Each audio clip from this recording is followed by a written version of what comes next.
오늘 주신 하나님의 말씀은 베드로전서 4장 12절부터 16절의 말씀입니다. 제가 읽고 마지막 절은 합독하도록 하겠습니다. 사랑하는 자들아, 너희를 연단하려고 오는 불시험을 이상한 일 당하는 것 같이 이상히 여기지 말고 오히려 너희가 그리스도의 고난에 참여하는 것으로 즐거워하라. 이는 그의 영광을 나타내실 때 너희로 즐거워하고 기뻐하게 하려 함이라. 너희가 그리스도의 이름으로 치욕을 당하면 복 있는 자로다. 영광의 영 곧 하나님의 영이 너희 위에 계심이라. 너희 중에 누구든지 살인이나 도둑질이나 악행이나 남의 일을 간섭하는 자로 고난을 받지 말려니와. 합독하시겠습니다. 만일 그리스도인으로 고난을 받으면 부끄러워하지 말고 도리어 그 이름으로 하나님께 영광을 돌리라. 아멘. 우리 서로를 보며 인사할까요? 주님의 영광을 보는 시간 되십시오. 주님의 영광을 보는 시간 되십시오. 이제 인사하셨으니까 또 단문도 받아야겠죠? 그 기쁨으로 오늘도 행복하십시오.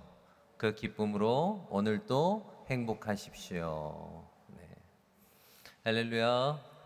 사랑하는 성도 여러분, 오늘도 행복하십니까? 네. 그 이유가 무엇입니까? 바로 우리는 주님의 영광을 보기 때문인 줄 믿습니다. 제가 그런데 오늘 설교의 제목을 보시면은 고난에 대해서 조금 이야기를 하죠. 제가 왜 설교의 제목도 고난에 대하여 이야기를 하는가 하면은 베드로전서는 고난에 관련하여 집중적으로 글을 쓰기 때문입니다. 이 고난이라는 단어가 베드로전서의 메인이다라는 것이죠. 하지만 너무 고난이라는 단어에 너무 집중이 되어서 힘든 이야기를 한다 이렇게 생각은 안 하셨으면 좋겠습니다. 글을 쓰다 보면 집중되는 단어가 있고 의도성이 있습니다. 베드로전서는 바로 이 고난에 대하여 의도적으로 글을 쓰고 있기 때문에 포커싱이 자연스럽게 고난이라는 단어에 맞춰져 있다는 것입니다. 그러니 베드로전서에서는 이 고난이라는 단어를 꺼내는 게 아주 자연스러운 것입니다. 하지만 우리가 여기에서 고난받고 싶은 사람이 있습니까? 고난이라는 단어를 꺼내기만 해도 우리의 마음이 조금 어려운 것은 우리에게는 오는 고난이 우리에게만 오는 것이 아니죠. 불신자에게만 오는 것이 아니라 우리 신자들에게도 좀 독특한 고난으로 다가올 때가 많기 때문입니다. 좀 특별한 고난으로 다가올 때가 많기 때문이죠. 그래서 우리는 의문이 들 때가 있다는 것입니다. 하나님을 믿는 백성인데 왜 좀 잘 되고 건강하고 좀 사업도 직장도 그리고 건강도 모든 영역에서 잘 돼야 되는데 왜 하나님을 믿었더니 더 힘들더라. 이런 웃지 못할 간증도 한 번씩 들어보신 적이 있을 것입니다. 그래서 우리는 의문이 듭니다. 왜 그럴까? 그래서 우리는 답을 찾기 위해서 신자들이 겪는 고난에 대해서 의미를 알기 위해서 우리는 그 고난에 대한 이유와 목적을 알기 위해서 성경을 더욱더 알게 됩니다. 그 해법을 찾기 위해서 노력하게 되죠. 하지만 우리가 그의 답을 찾기 쉽지 않은 것은 그 이유는 시대가 다르고 특별한 그 죽음이 위협에 오지 않는 이상 우리가 그것을 어떻게 바라봐야 할지 우리가 닥치는 고난에 의하여 어떻게 주님이 주시는 그 메시지를 바라봐야 할지 약간 의문이 든다라는 것입니다. 우리 지금 베드로전서의 그 독자들은 어떠한 지금 상황이 있습니까? 곧 네로의 핍박을 받을 상황이 있습니다. 사자밥이 될 거고 피부가 벗겨져서 죽을 거고 목이 잘려서 십자가의 화형에 처해져서 죽을 자들입니다. 과연 이 시대를 살아가는 우리에게 이러한 죽음의 공포가 다가오지 않는 이 시대 앞에 우리는 이 본문을 어떻게 해석하고 어떻게 받아들일 수 있을까라는 의문이 든다는 것입니다. 그래서 고난의 문제를 성경적으로 해석해 보려고도 하고 영적인 눈으로 바라보려고 하는 시도가 그래서 필요한 것입니다. 성경적으로 영적인 눈으로 바라보지 않는다라면 그 고난의 의미와 해석이 되지 않기 때문에 신앙을 포기하는 상황도 벌어진다라는 것이죠. 단적인 예로 코로나19가 있었을 때 어땠습니까? 이렇게 세상에 질병을 가져다주는 신은 없다 이렇게 하면서 많은 그리스도인들이 떠났던 걸로 기억합니다. 왜냐하면 그들은 고난에 대한 이유와 목적을 잘 알지 못했기 때문입니다. 그러면 성도가 가야 되는 길은 무엇인가? 바로 세상의 길과 다름에 있다라는 것입니다. 그러기에 성도는 마땅히 고난이 오기 마련이다라는 것이죠. 하나님을 벗어나면 하나님의 자녀이기 때문에 하나님께서 그 어둠의 권세에 있지 않기 위하여 우리에게 고난을 주십니다. 빨리 그 어둠의 권세가 얼마나 무섭고 두려운지 깨닫고 돌아오라고 고난을 주시기 때문에 그래서 받는 고난이 있습니다. 그리고 세상을 따르지 않으면 어떻습니까? 세상은 자신들을 따르지 않는다라고 우리에게 고난을 줍니다. 미워하고 핍박을 가합니다. 고로 성도에게 고난이란 참 이상한 일이 아닙니다. 당연하며 오히려가 없다면, 고난이 없다면 자신의 신앙을 한번 돌이켜 봐야 할 것입니다. 오늘 본문에서 말하는 이 특이한 시험이 있는데 불시험이라고 12절에 나옵니다. 이상히 여기지 말라. 12절에 보면 불시험을 이상하게 여기지 말라라고 하는 것도 그와 같은 맥락이다라고 할 수 있을 것 같습니다. 사랑하는 성도 여러분, 불시험 어떠한 느낌이 드십니까? 그냥 피하고 싶지 않습니까? 말만 들어도. 그런데 우리가 듣기만 해도 이 어려울 것 같은 이 시험을 이상하게 여기지 말라라고 성경은 이야기합니다. 좀 너무하지 않습니까? 불시험이 올 건데 야, 어떻게 하면 피할 수 있어? 아니면 어떻게 하면 도망가? 어떻게 하면 잘 견뎌낼 거야? 이거를 알려주는 게 아니라 불시험이 오는데 이상히 여기지 말아라. 하지만 그 시험의 시작, 이 불시험의 시작이 어떠한 건지, 우리를 향한 어떠한 유익이 있는지를 한번 생각해 본다면 불시험에 대한 성격을 우리는 알 수 있습니다. 불시험이 왜 옵니까? 바로 오늘 성경에서는 너희를 사랑하니 그것을 연단하기 위해 불시험을 준다라고 이야기를 합니다. 그러면 불시험이 뭘까요?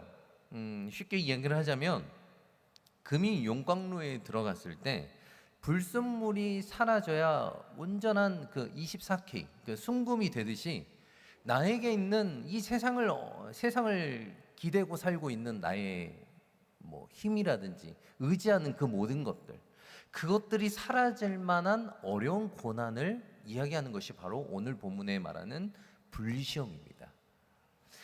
그러면 이 글을 읽는 당시 독자들은 어떠했을까? 제가 좀 전에 말씀드렸지만 이 네로의 시험이 얼마 남지 않았습니다.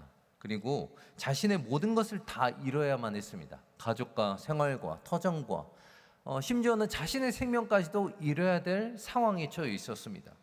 이 당시 이 사람들에게는 이것에 대하여 불시험이었습니다. 연단을 받는 불시험이었다는 것이죠. 그런데 그 불시험마저도 의미가 있다라는 것입니다. 의미가 있고 연단하고 준비하기 위함이다라고 이야기를 합니다.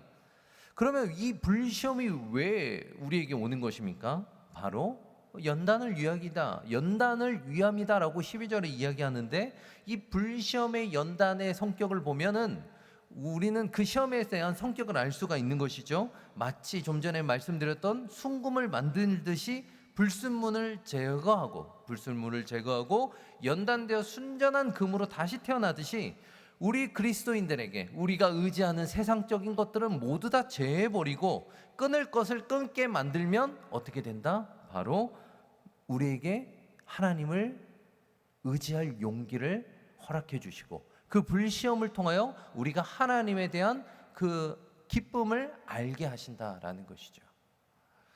사랑하는 여러분, 여러분들이 예수 믿고 온전한 삶을 살려고 하니 어떠하셨습니까? 어떤 분은 야, 네가 무슨 예수를 믿냐? 에이, 너가 믿는 예수가 진짜 예수가 맞냐? 내가 너의 삶을 보니까 너 예전에 그렇게 안 살았잖아. 이렇게 핀잔을 주었을지도 모르겠습니다. 또 어떤 분은 자신이 가졌던 것을 다 잊어버렸을지도 모르겠습니다. 또 어떤 분은 세상 친구가 다 끊어졌을지도 모르겠습니다. 하지만 우리는 그 온갖 시험을 견뎌내고 지금의 신앙생활을 유지할 수 있는 이유가 도대체 무엇입니까? 바로 이것 때문이죠. 로마서 8장 17절의 말씀 우리 한번 같이 읽어보도록 하겠습니다. 시작. 자녀이면 또한 상속자 곧 하나님의 상속자요 그리스도와 함께한 상속자니라. 우리가 그와 함께 영광을 받기 위하여 고난도 함께 받아야 할 것이니라. 바로 이것입니다. 오늘 로마서 8장 17절의 앞절에 보시죠. 어떠한 것이었습니까? 자녀이면 상속자라는 것입니다. 곧 하나님의 상속자가 누구라고요? 우리다라는 것입니다. 우리가 그리스도와 함께 한 하나님의 상속자로서 장차 그리스도와 영광을 같이 해야 되기 때문에 필연적으로 고난도 같이 받아야 한다라는 것입니다. 우리가 하나님과 한 가족이지 않습니까? 맞습니까? 네. 하나님과 우리가 한 가족이니 가족이 함께하는 것 그리고 고통을 나누는 것은 당연한 것이죠. 그러니 우리가 예수 안에서 하나님의 자녀임을 생각했을 때 우리는 상속받는 것처럼 고난도 받아야 한다라는 것입니다. 그런데 고난만 있는 것은 아니죠. 고난만 있으면 누가 그것을 기뻐하면서 받겠습니까? 워낙에 지금 고난이라는 말이 세서 그렇지 보상도 있습니다. 베드로전서 4장 13절입니다. 한번 읽어보시죠. 시작. 오히려 너희가 그리스도의 고난에 참여하는 것으로 즐거워하라. 이는 그의 영광을 나타내실 때에 너희로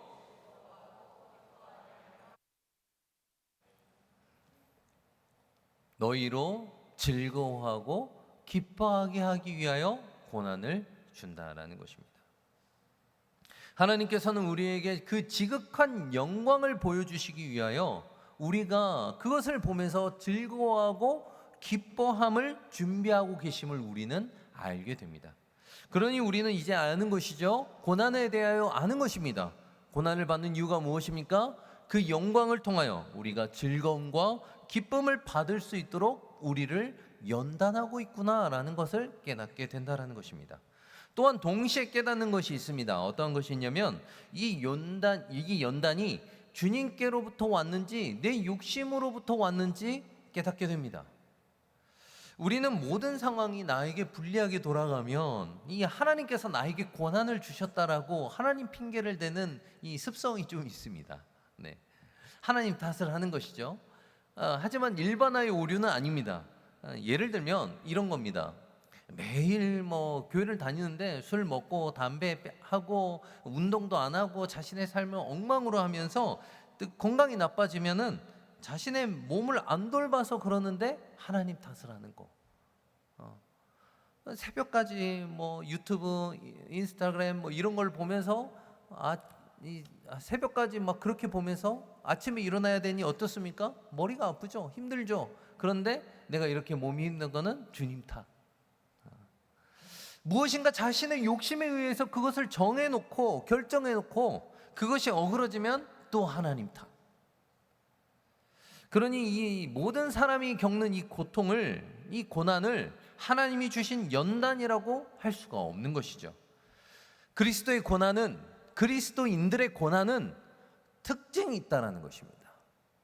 그냥 받는 고난이 아니다라는 거예요. 고난의 성격을 파악하는 방법이 있다라는 것입니다.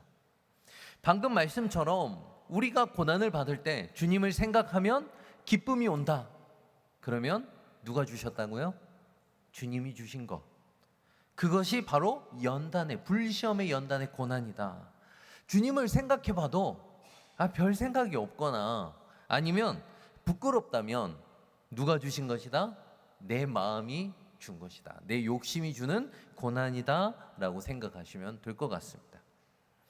그러니 하나님의 자녀, 내가 정말로 그리스도인이고 하나님의 자녀라고 생각했을 때 내가 받는 고난은 어떠한 성격을 띠고 있습니까? 이상한 게 아니에요. 이상하다.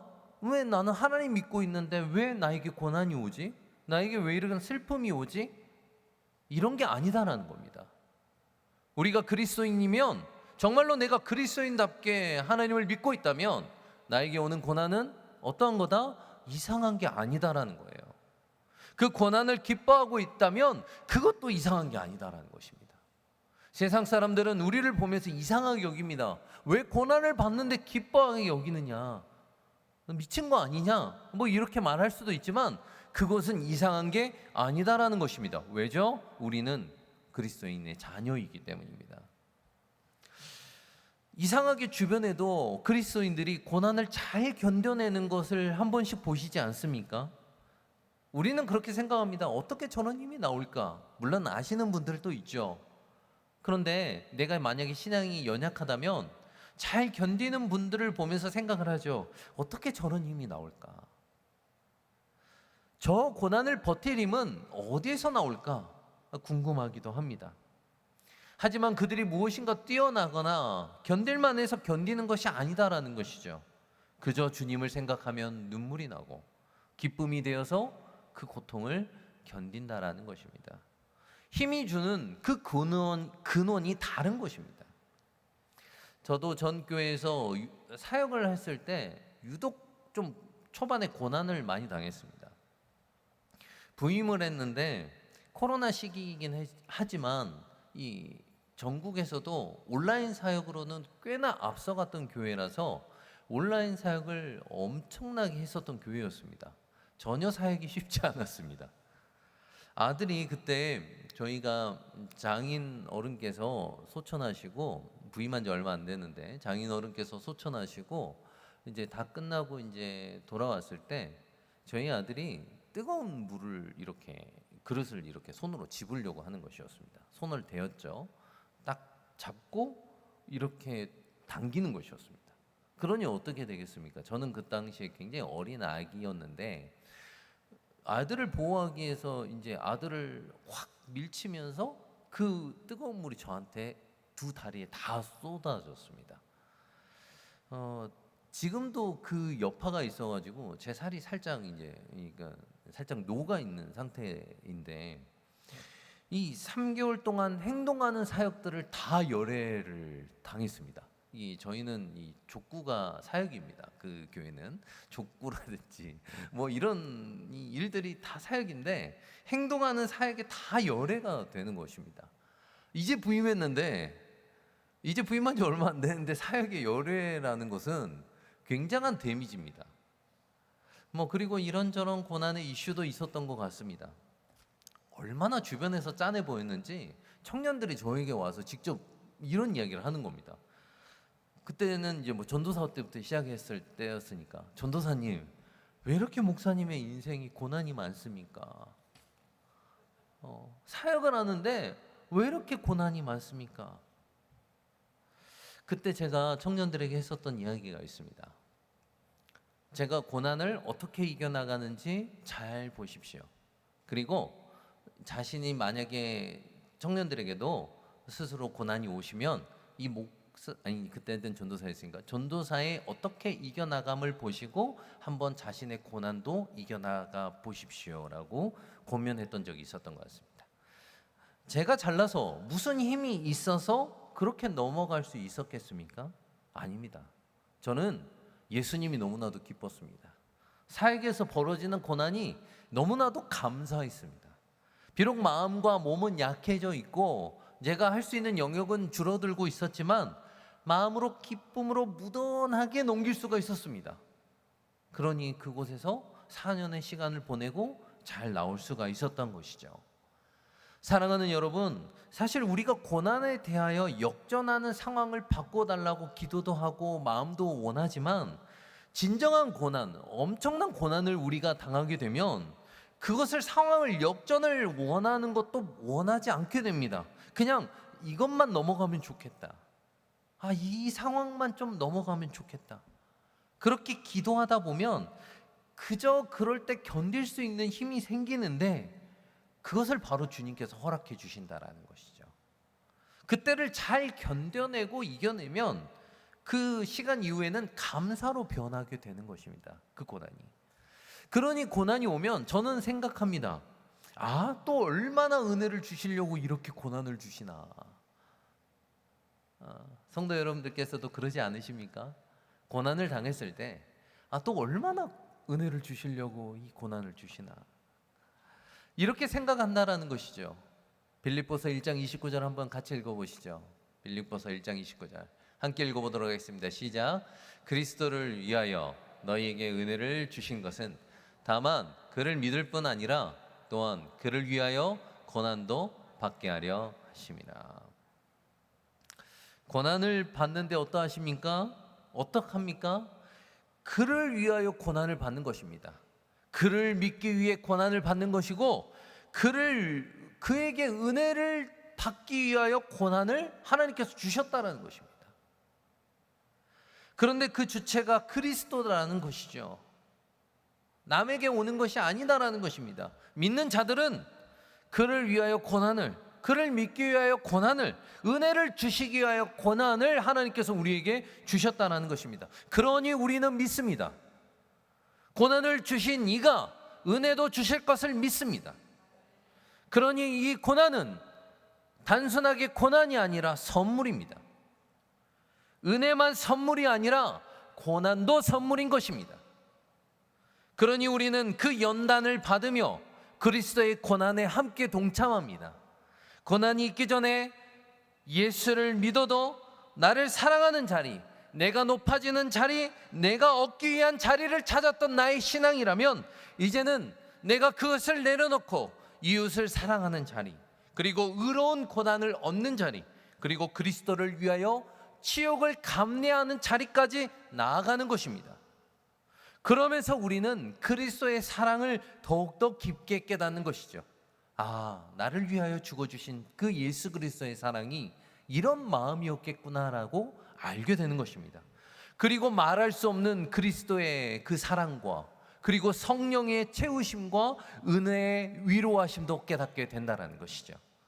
베드로전서 13장 14절을 보시면 우리가 그리스도의 고난에 참여한다라고 이야기를 합니다. 베드로전서 4장 13절 14절 한번 읽어보시죠. 한번 시작하겠습니다. 시작. 오히려 너희가 그리스도의 고난에 참여하는 것으로 즐거워하라. 이는 그의 영광을 나타내실 때에 너희로 즐거워하고 기뻐하게 하려 함이라. 너희가 그리스도의 이름으로 치욕을 당하면 복 있는 자로다. 영광의 영 곧 하나님의 영이 너희 위에 계심이라. 네, 아멘. 여기에 보면 우리가 그리스도의 고난에 참여한다라고 했는데, 이 참여는 교제라는 의미를 갖고 있습니다. 그러니 우리가 이 고난에 참여하고 있는 것은 단순하게 일방적으로 고통을 당하는 것이 아니라 그리스도와 연합하여 교제하듯이, 우리가 친구를 사귀면 교제하듯이 우리가 그분과 함께 길을 걷는 것을 이야기하는 것이죠. 그러니 치욕을 당해도 우리는 복 있고 고난에 참여해도 기뻐할 수 있는 것입니다. 바로 하나님의 영이 계심을 우리는 교제를 통하여 체험할 수 있다는 것입니다. 하나님과의 교제를 통하여 우리는 깨달을 수가 있다는 것이죠. 믿지 않는 자들에게는 이것은 마치 미신 같고 가스라이팅 같고 말도 안 되는 소리지만, 믿는 자들은, 우리들은 알고 있다는 것입니다. 어떤 것을 알고 있습니까? 하나님의 위로가 얼마나 큰지 알고 있다는 것입니다. 이러한 시험을 견디는 자들에게 오는 호칭이 있는데 바로 그리스도인이라는 호칭입니다. 오늘 16절에 보면은 그리스도인이라는 호칭이 나오는데, 이 그리스도인이라는 말은 성경에 3번 딱 등장합니다. 어디에 등장하냐면 사도행전 11장 26절에서 한 번이 먼저 등장하는데, 안디옥에서 맨 처음 불신자들이 그들을 향하여 예수 믿는 자들이 이제 복음을 전하는데, 그들을 바로 그리스도인들이라고 안디옥에서 불신자들이 칭합니다. 두 번째는 사도행전 26장 28절에 보면은 사도 바울이 아그리빠 왕에게 복음을 전할 때 내가 적은 말로 나를 권면하여 그리스도인이 되게 하려 하느냐라고 이 아그리빠 왕이 이야기를 합니다. 이 전도를 받는 사람이 사용하는 단어가 바로 그리스도인입니다. 그러니 그리스도인이 누구입니까? 복음을 전하는 자를 지칭하는 것입니다. 세 번째는요, 오늘 본문 16절에 보면 그 단어가 나오는데, 고난의 맥락에서 그리스도인이 등장합니다. 자, 우리는 그러면 이 세 가지를 통틀어서 그리스도인이 어떤 모습, 어떠한 자인지 깨달을 수가 있는데, 그러니 이 그리스도인들은 단순하게 교회 다니고 교회 안에 있다라고 얻을 수 있는 호칭이 아니다라는 것을 알 수 있습니다. 고난을 통하여 하나님께 돌아가고 세상과 다르게 살기 위하여 의로운 고난을 받고, 그리고 고난 속에서 하나님께 나아가는 자들, 그리고 그것을 향해서 복음을 전하는 자들, 그 자들이 세상은 그 모습을 보고 우리를 그리스도께 속한 자임을 알려준다는 것이죠. 그러니 그리스도인들이 우리가 나 그리스도인입니다 라고 하는 것이 아니라, 우리가 예수 그리스도를 위하여 고난을 받고 그 고난을 전달하고, 그리고 예수 그리스도의 복음을 전하는 데까지 우리의 삶이 나아간다라면, 그 그리스도인들의 호칭은 누가 전해준다라고요? 세상 사람들이 우리를 전해준다라는 것입니다. 사랑하는 여러분, 여러분들은 그리스도인입니까? 세상 사람들이 여러분들을 그리스도인이라고 말하고 있습니까? 아멘이십니까? 네, 여기서 아멘 적어지면 안 됩니다. 우리의 삶을 돌이켜 봤을 때 내 주변 사람들이, 안 믿는 사람들이, 야, 너는 정말 그리스도인이야, 그렇게 호칭할 수 있어야 된다는 것입니다. 그러면 여러분의 지금의 고난이, 예수를 믿는데 내가 이런 고난을 당하다니 말도 안 돼, 예수님은 없어, 이렇게 부끄러워하거나 아니면 고통스러울 수가 있다라는 것입니까? 아니다라는 것이죠.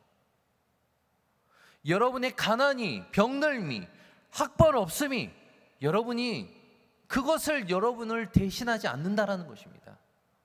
그것은 부끄러운 것이 아닙니다. 오히려 우리는 그것을 들어서 예수님께서 그 영광을 드러내기를 기도해야 된다는 것입니다. 나의 약함을 들어서 써주십시오. 나의 약함을 들어서 써달라고 기도해야 됩니다. 그러면서 예수님께 기대해야 된다는 것이죠. 저도 이 자리에 올라오기 전까지 계속 마음으로 되뇌는 게 있습니다. 이렇게 약한 목사를 주님 들어 써주십시오. 말씀을 통하는 통로로 써주십시오. 은혜를 전하는 길로 써주십시오라고 올라오는 순간까지 계속 저는 되뇌입니다. 사랑하는 성도 여러분, 설교를 정리하고자 합니다. 제가 이번 중고등부 연합 수련회를 하면서 집회 시간에 했던 이야기를 잠깐 나눠보고자 합니다. 이번 말씀이 이사야의 소명이었습니다. 부르심에 대한 소명이었고, 그 부르심을 받은 자는 일어선다라는 것이었습니다. 그런데 그 본문에 보면 이사야 시대 때 우시야 왕이 죽었던 것을 시작을 합니다. 이사야 6장에 보면 소명장이라고 하는데, 그 소명장의 시작이 우시야 왕이 죽음에 대하여 먼저 다루고 있습니다. 그런데 우시야 왕은 어떤 왕이었냐라 그러면, 그 당시에 다윗의 현현, 다윗의 다시 태어난 왕이다라고 말할 정도로 엄청난 왕이었습니다.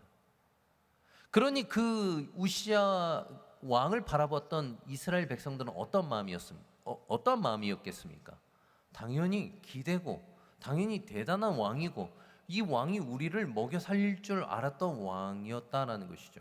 그 왕은 정치, 경제, 군사, 농업 모든 것이 능통한 왕이었다는 것입니다. 그런데 이사야 6장은 그 왕의 죽음을 선포로 시작합니다. 마치 우리의 인생과 같이 이사야 6장은 시작한다라는 것이죠. 세상은 우리에게 이야기를 합니다. 너 나 따라오면 돈 많이 벌 수 있고, 너 나 따라오면 세상에서 성공할 수 있어.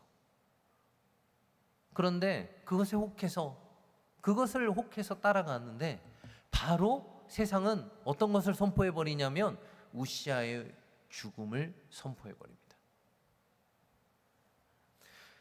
우리는 꿈을 꾸지만 세상은 동시에 좌절감을 안겨줍니다. 이게 바로 고난입니다. 세상이 주는 고난의 모습입니다.